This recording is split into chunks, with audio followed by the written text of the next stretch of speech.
All right, let's see if we can pick this thing off. Probably gonna have some issues with it.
Well, it's too wet where I'm sitting, so I'm going to have to reposition myself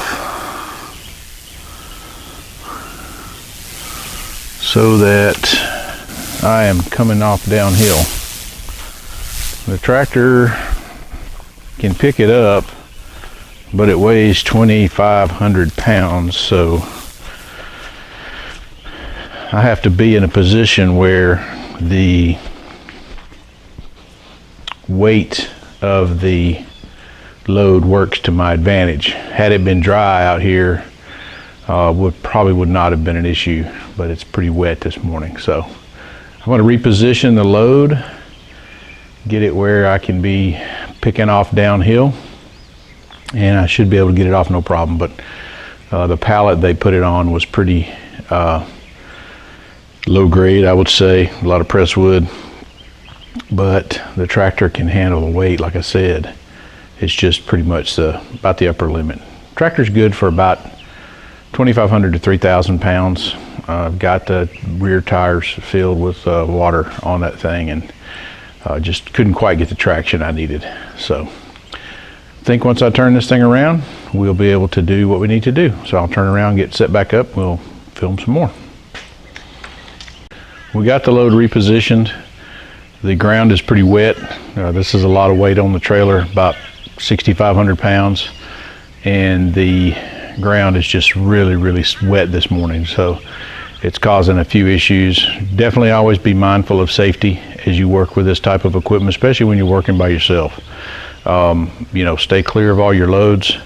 Make certain that you do not put anybody that's around you, make sure they stay clear of what you're doing, so that in the event that anything does get away from you as you work with it. This stuff can get pretty squirrely if you are not careful. So you saw in that other clip I was having to readjust my positioning because of the way the load had shifted around on the trailer. I wanted to make sure that I got a pretty balanced load with respect to the load weight itself. And again, this piece weighs about 2,500 pounds. I do know that the tractor is going to be able to pick it up as I ease it off the trailer. First thing I'm going to do is lower it right down as close to the ground as I can get. That's another good tip if you're working with bigger equipment, especially if you're using forklifts. Don't lift that thing up 6 feet in the air and drive around with it. Lower that thing down to the ground just as close as you can get it, so that it's always only an inch or two off the ground. That way, if anything does happen, it's less likely to cause damage to you or harm you and cause damage to your equipment. You go through a lot of effort to get this stuff. You'd hate to get it home after traveling 750 miles and drop it and break it and not be able to get parts to fix it. All right, let's do it.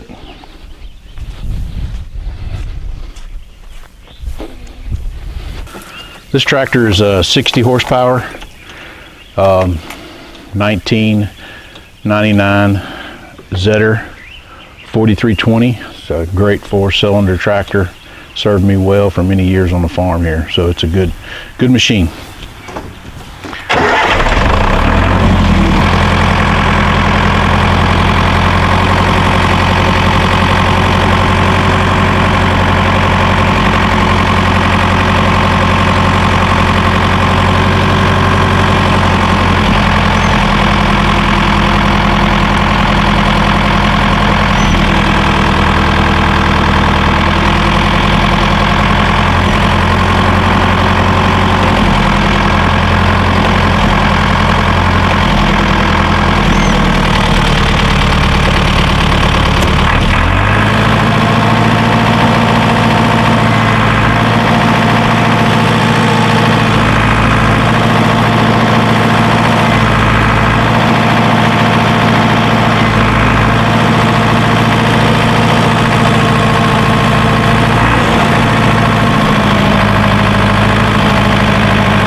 Again, we want to lower this down as quickly as we can, as easy as we can.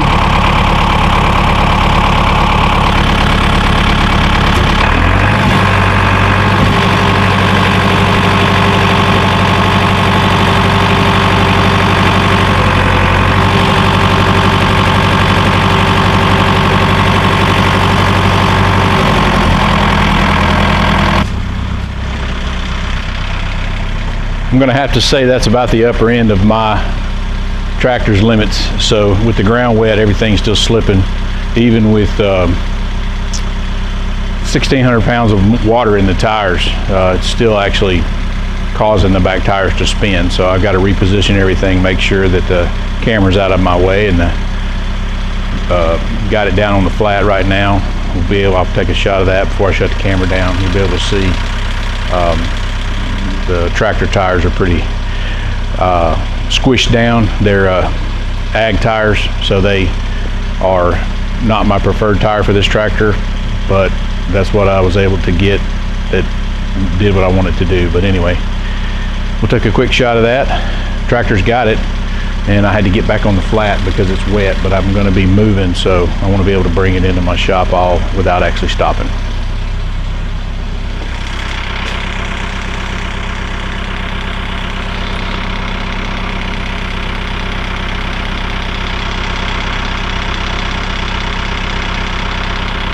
So you can see the tractor's got it no problem. Hydraulics are holding it no problem.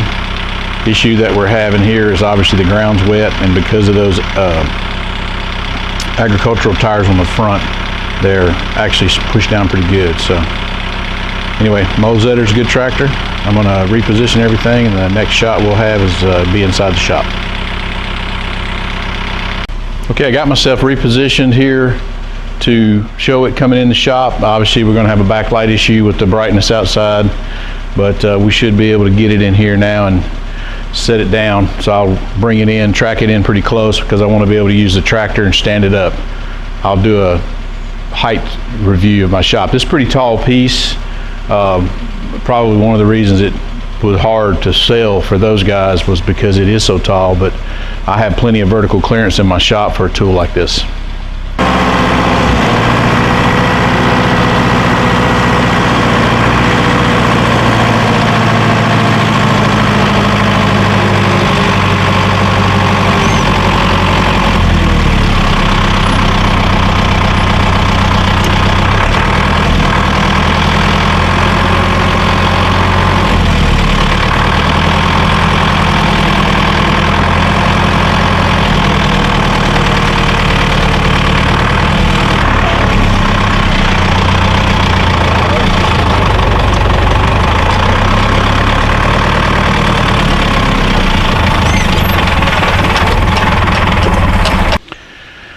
Again, as you're working with this stuff, just be careful.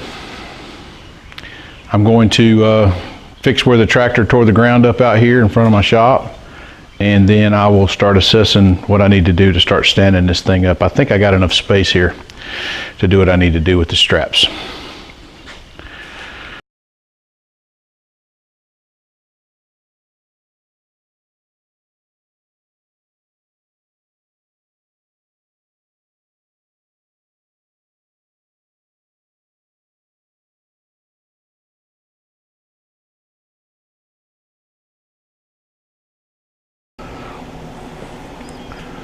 Let's talk about what we got going so far here. What I was able to do is take the drill press and lower it down on the far end. I was able to actually loosen the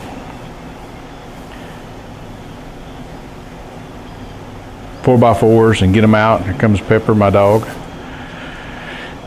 So I was able to actually slowly lift it up and get the cribbing out from under it and lower it down. So we've got it sitting on a 2x4 over there off the end of the pallet now.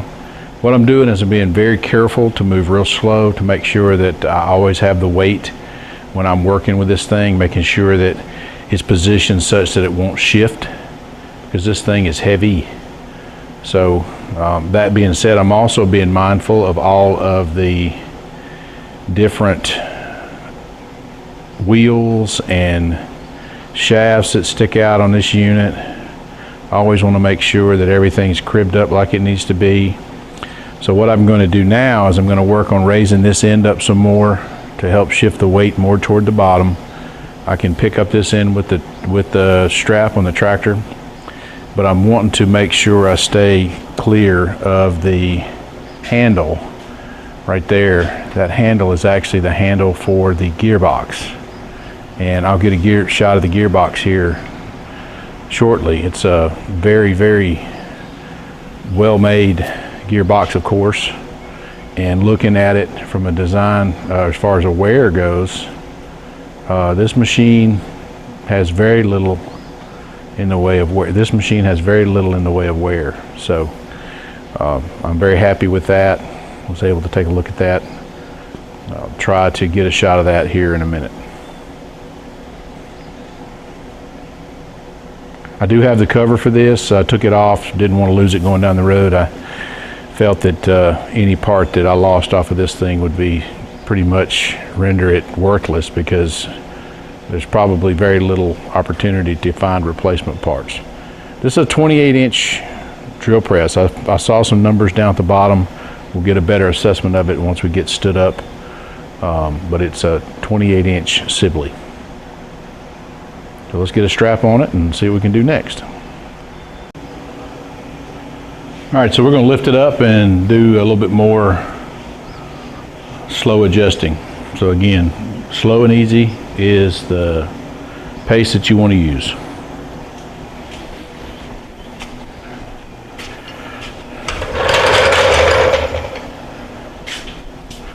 I've got a strap on it here. It's going to allow me to pull it. I've made sure to stay clear of my gearbox handle.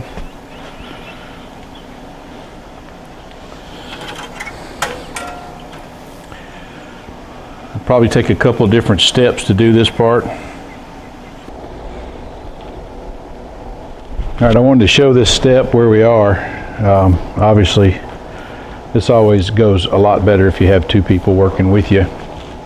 But what I've done is I've actually been able to slowly, working with my cheater bar and a floor jack, slowly work this thing and get it in a position where I can get it all the way down on the concrete floor.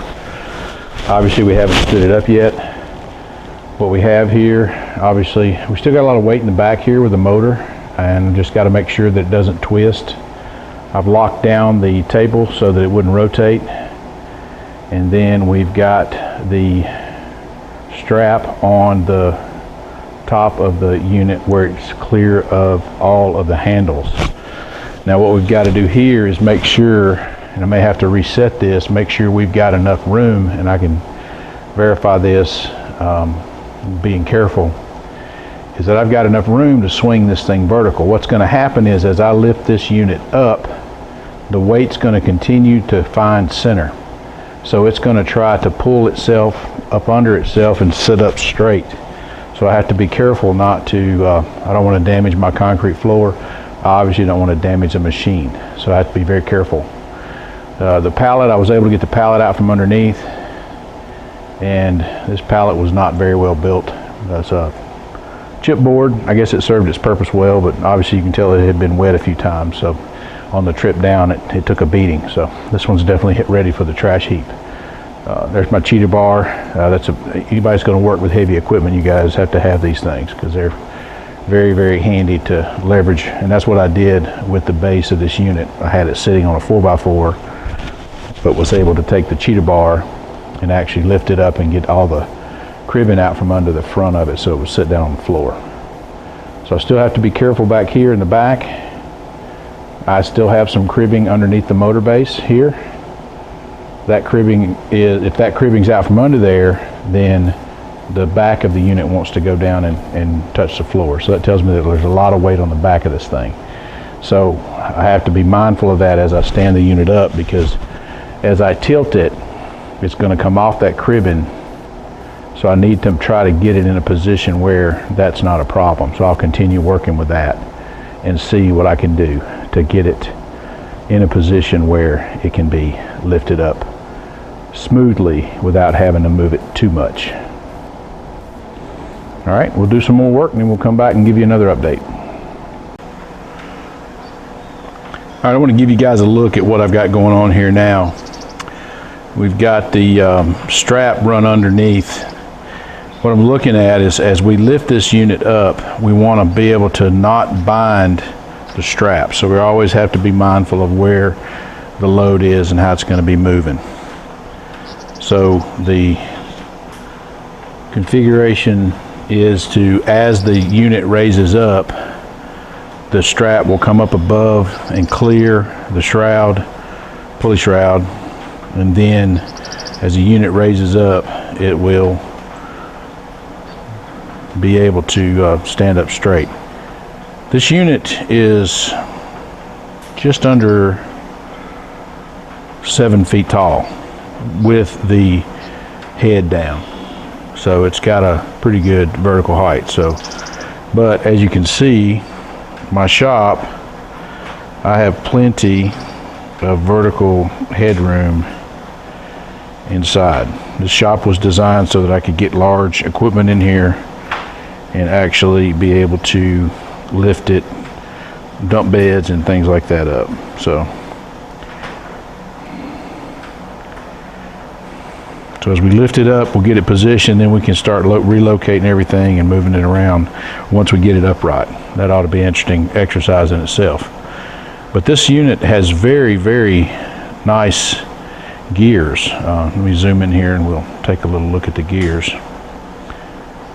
If I can get the light to change on them. So as you can see, do a little hands-free here. All the worm gears inside look really good. Doesn't seem to have a lot of wear at all. The back gear looks good. I got the strap in the way of the gears back here. But as you can see, the The gears are in very good shape.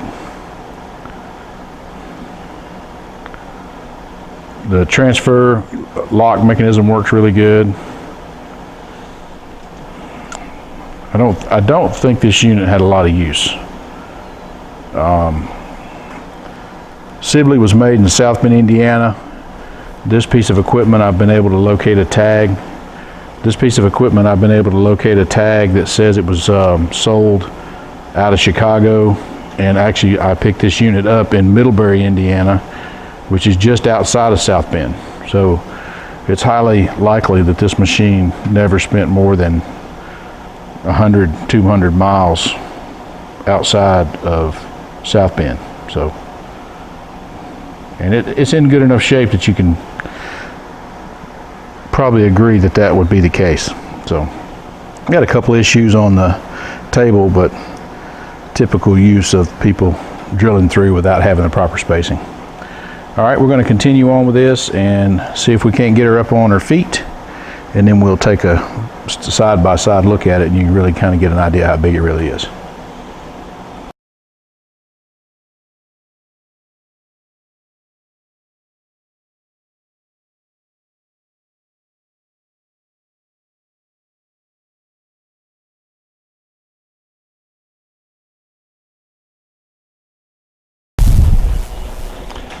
That'll make you pucker. So now you can kind of get an idea of how big this thing is. It's very large.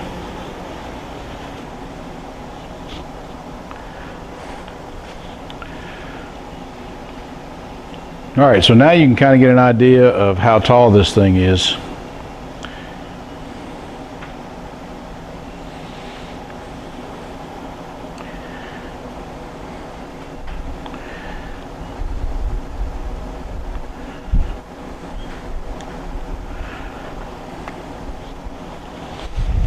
Let's see what it looks like here. Yep, so I'm 5'10". So this thing's a good 7 feet tall, has a very large amount of vertical clearance on it. So it's a nice heavy machine.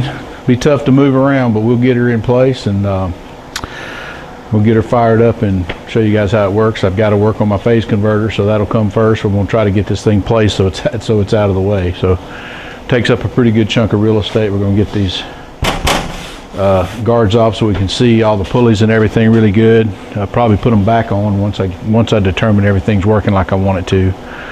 But it makes me feel a lot better knowing that I've got her up straight. So, all right, well, that's going to be about it for right now, and we'll get her in place and see what we got to do next to get that Model H off the trailer. That's going to be a fun one. Probably have to call a cherry picker to get it off.